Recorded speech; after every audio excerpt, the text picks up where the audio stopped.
I'm a huge proponent of facial massage, and part of my brand is not just the product, it's also about the application. So I always say to people, a product is only as good as the application. So I do spend a lot of time doing facial massage. I don't do it every day because I'm busy like everybody else, but when I do make time, and I notice that when I'm stressed or I'm tired, I've got a lot going on. Like everybody else, I have the frown lines, I have the deep furrow, and I notice it's almost like gravity pulls your face down, stress pulls you down. So I'll always make time when I'm feeling particularly stressed to take 5 minutes to facial massage, and I find it really meditative. And for me, it's a form of meditation, and that's what I do as my time out. And I notice my skin glowing instantly. So that's like my top trick.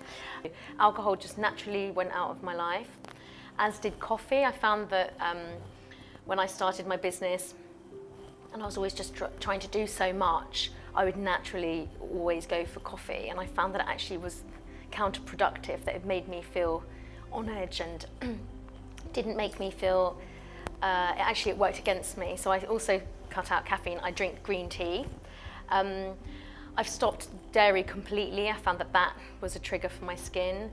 Also, we all have good days and bad days, and definitely I find that social media and all those things can be a massive drain. So if I wake up and I feel like I've got an awful lot on top of me, sometimes I find that we all naturally procrastinate, and so we try and do other things rather than the thing that we're supposed to be doing. And I really force myself to not have screen time, to get off the screen. And if I need to take 5 minutes or half an hour, to not use that time on a screen, but instead go for a walk to keep moving. With regards to my routine, I keep it really simple, because when I was a teenager, I had acne.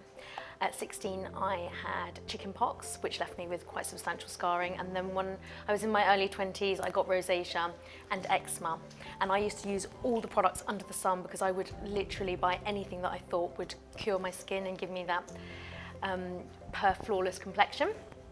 And then I learned through my own research, and really through just taking everything out, like one does with diet when you're trying to establish what's a trigger. I took everything out of my routine, and now I simplify it. So I do the oil cleansing method. I use grapeseed oil, and I remove any grime or makeup from the day with a cotton pad and grapeseed oil. And once I've washed my face, I massage my face with my oil that I've blended, and that is all I do for my skincare routine. So what I discovered through my own research when I was trying to heal my skin is that a cream is basically an emulsion, which is oil and water which has been combined with a preservative to stop any bacteria and to stop the cream becoming rancid.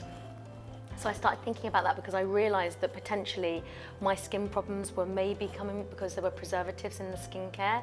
And once I removed the preservatives, I noticed my skin completely change.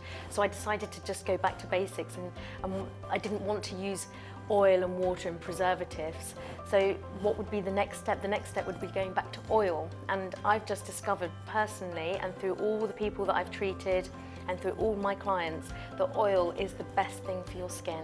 And even if you've got oily skin, oil treats oil, which a lot of people avoid oil because they think that it's going to increase the oil on their face, or it's going to make them look really like an oil slick on the face, and it really doesn't, because once you start using oil, your own skin comes into balance and stops overproducing sebum, and you'll actually find that your skin will mattify. So oil's incredible, but people just are scared of it and they don't know how to use it.